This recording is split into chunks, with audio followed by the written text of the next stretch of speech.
La destructuración social, económica, cultural y política administrativa de ces sociétés africaines.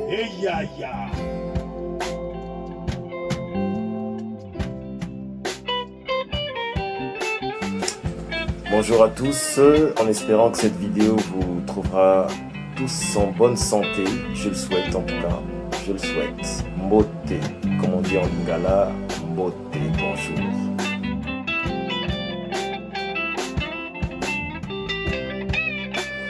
Nous sommes fin décembre 2024 et nous allons bientôt basculer en 2025.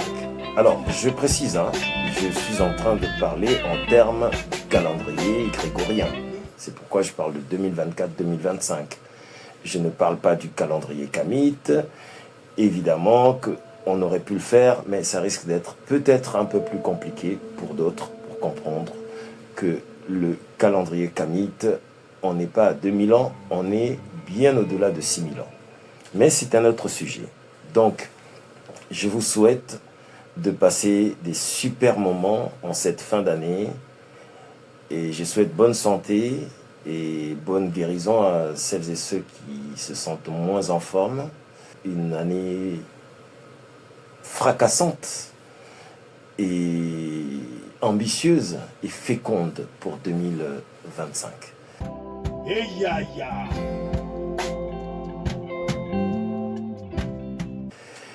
Je suis Peter Lema, je suis membre de MIR CRCH. MIR, c'est le Mouvement International pour la Réparation. Je suis de la section France. Et CRCH, c'est la Coalition pour la reconnaissance des crimes contre l'humanité.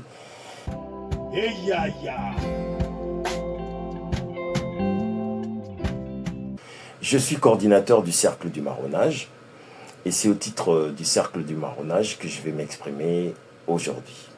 Beaucoup parmi vous savent que le Cercle du Marronnage a été créé en 2014 et donc 2024 correspond à l'année des 10 ans et il nous semblait important de démarrer l'année en force.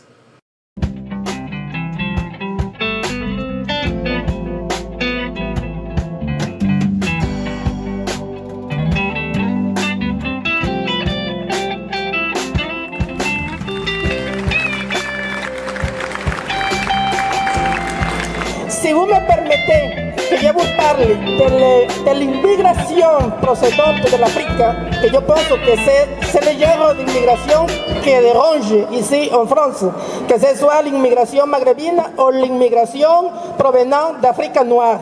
Donc, concernant l'Afrique noire, je vais vous dire, mais alors soyez patiente, laissez-moi vous expliquer un petit peu parce que je n'ai pas les dons de pouvoir résumer en 2 mots quelque chose qui est assez complexe. Mais je voudrais vous dire, aujourd'hui l'Afrique est un continent tellement appauvri, tellement ruiné, tellement ravagé que la plupart d'Africains ne rêvent que de s'enfuir pour fuir la misère. Maintenant, pourquoi cela est devenu ce que cela est devenu? Il faut d'abord savoir ce qu'était l'Afrique, disons au 14e, 16e siècle. Oui, ce que l'Afrique était avant le 16e siècle, c'est-à-dire avant que les Européens, en tant que prédateurs, ravagent ce continent en cumulant les traites négrières arabo-musulmanes et les traites négrières chrétiennes juives. Donc, déjà, il faut tenir compte des changements, de l'évolution qui a subi le continent.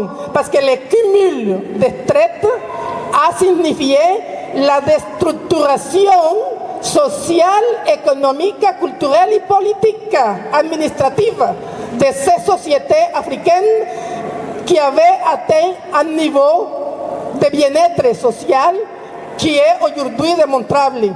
Je n'ai pas ici le temps, mais si vous voulez, je peux au moins vous donner une bibliographie pour connaître quel était le niveau de bien-être social atteint par les sociétés africaines avant le XVIe siècle.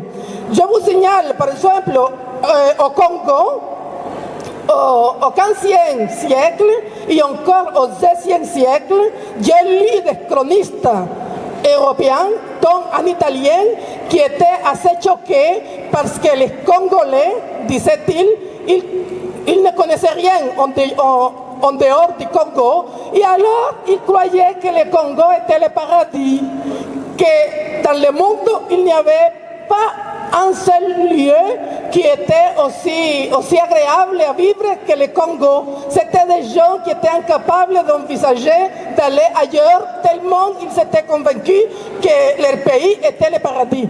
Ça, c'est peut-être très pédante, c'est peut-être très ignorante, mais cela veut dire aussi que les gens à l'époque, et ça, nous étions au XVIe siècle, les gens à l'époque vivaient plutôt bien.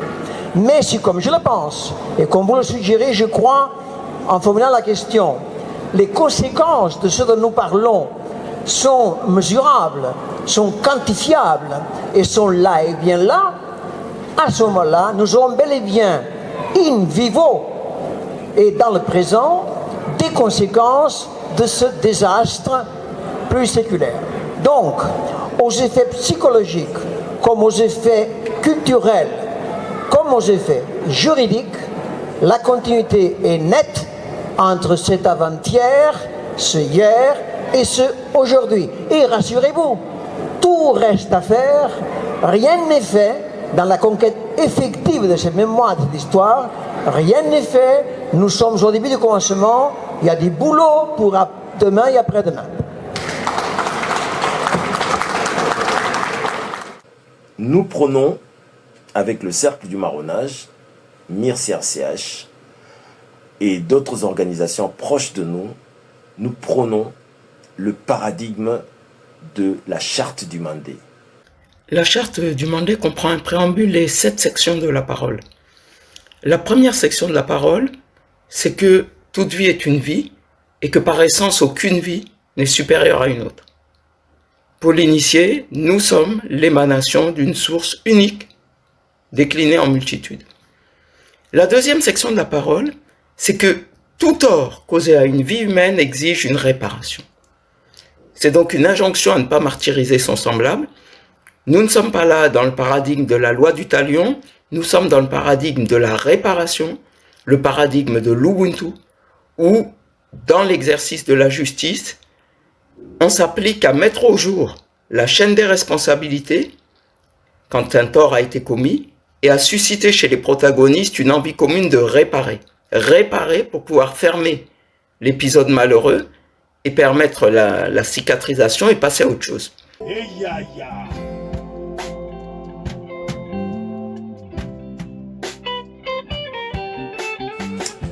Bonjour à tous, en espérant que cette vidéo vous trouvera tous en bonne santé, je le souhaite en tout cas, je le souhaite. Mbote, comme on dit en lingala, mbote, bonjour.